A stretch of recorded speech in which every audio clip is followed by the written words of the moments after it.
Okay, at this point naman mga boss, alamin natin ang mga detalye hinggil siyempre bukas sa Pista ng Nazareno dito lamang sa I Love My Culture.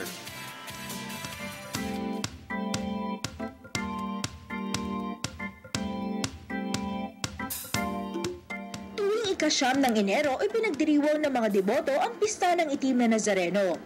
Ang estatwa ng Itim na Nazareno ay isang imahe ni Kristo na may pasan-basa na krus na nakalagak sa simbahan ng Quiapo, lungsod ng Maynila. Dinaragsa ng milyong-milyong deboto ang Nuestro Padre Jesus Nazareno upang masilayan, mahawakan at mahalikan, habang ang ilan ay pasasalamat ang sadya sa Pista ng Puon.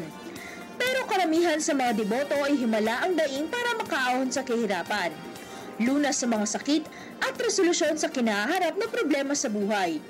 Yung ibang deboto ay naghahagis ng tuwalyang puti sa pag-asang dala nito ang milagro o himala. Taon-taon kamangha-mangha ang debosyon ay pinapakita ng mga namamanata sa Puon. Ang Pista ng Nazareno ay hindi lamang pagdulog sa Diyos. Ito ay isa ring pagdulog sa kapwa Pilipino. Ang pistang ito ay magiging tunay na masaya at makahulugan kung tayong lahat ay sa mensahe na dala nito taon-taon. Ang imahe ng Nazareno ay nagpapakita ng parehong pagiging glorious at suffering ng pananampalatayang Kristiyano. Ang kakayahan ng Nazareno na magsagawa ng manghimala ay maaaring isa sa mga dahilan kung bakit ito ay dinudumog ng mga deboto tuwing pista.